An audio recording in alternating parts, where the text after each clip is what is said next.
Thank you. I don't know how you talk Dennis Canavan, so I'm going to try. First of all, I'd like to thank all the event organisers and all the volunteers for doing such a fantastic job, really making this a fantastic spectacle. Then I'd also like to thank each and every one of you for coming. You know, we're here from different political parties, different organisations, and proud Scots, standing in our nation's capital, showing the world how important this campaign really is for us. I think today we can stand here and say that the Yes campaign has officially begun.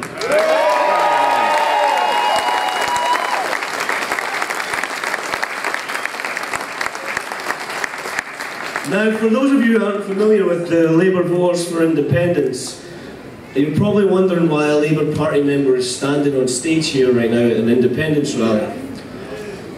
Well, if it's any consolation, I think Johann Lamont's wondering the exact same thing.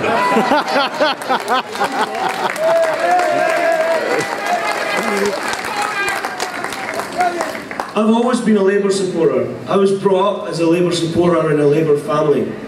I was 8 years old, handing out flyers in the '92 election at the polling stations and sharing my dad's grief at 5 more years of the Tories. I also remember in 1997 having such high hopes, and although some good things were done, the 13 years of a Labour government was met with regular disappointment. I started the Labour for Independence campaign on the Facebook and the website because every time I approached a Labour politician or a higher up about supporting independence, I was told to vote for the SNP. I wanted to see if I was alone, if I was the only one who felt like this. But the support that we've received has shown that I am not alone, that there is many more like us, that we are just the unheard and ignored voices of the Labour Party.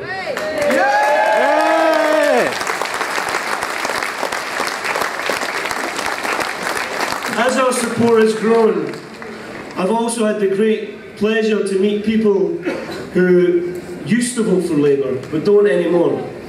And they do so for 2 reasons. One is independence. The other is because they feel let down and betrayed by a party who no longer represents them or the people of Scotland. Well, we are here today to say to them that they did not abandon Scottish Labour Party. Scottish Labour Party has abandoned them. And if Johann Lamont really believes that the way to win these voters back is to jump into the bed with the Tories, then she doesn't know the Scottish people at all.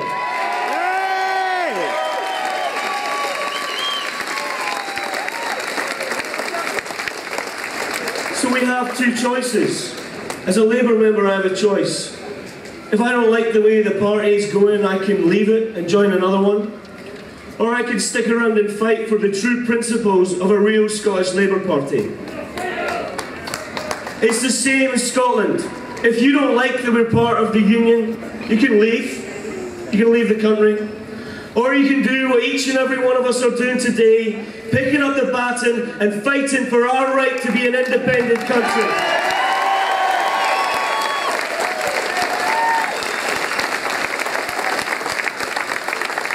My party and my country share similar problems, but we also have the same solution. You see, independence isn't about getting away from the English or being an oppressed country fighting for our freedom. It's about being in charge of our own lives, our own economy, controlling our own destiny. It's about giving the decisions affecting us being decided by the people who care most about our country, all of us.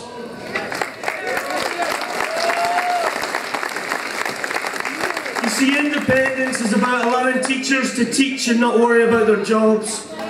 It's about allowing doctors to treat patients without having to be stock takers or accountants. It's about giving hard-working individuals the support to feed their families.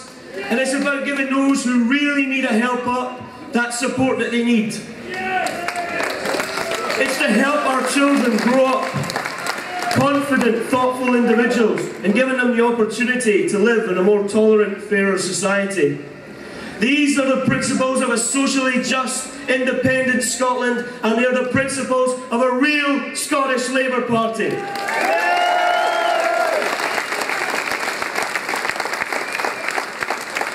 Now, in this campaign over the next 2 years, the Unionist supporters are going to ask us one question.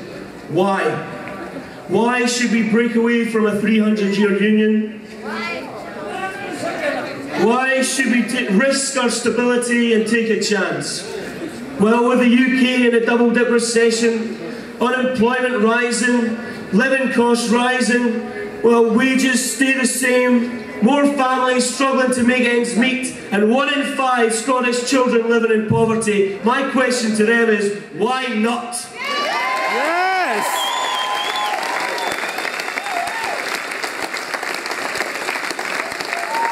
We need to give the people of Scotland a positive message on independence, how it would be better for them, how it will affect their lives, their families and the future for the better.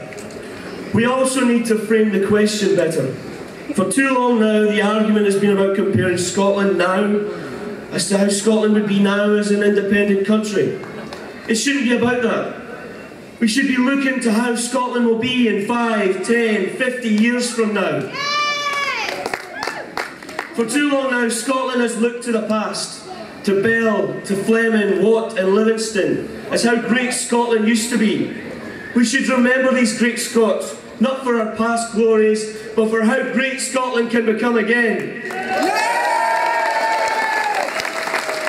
We need to embolden their memory as a reminder of the spirit, ingenuity and adventure of the people of Scotland, and how we can use these traits to realise our full potential, to realise our dreams of a Scotland we want, a country where no problem is too great and anything is possible.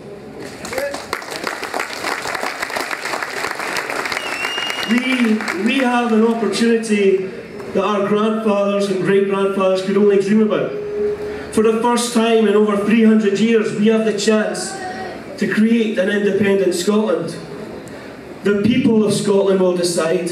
Not the lords, not the nobles, not the politicians, but you, each and every one of you, controlling Scotland's destiny.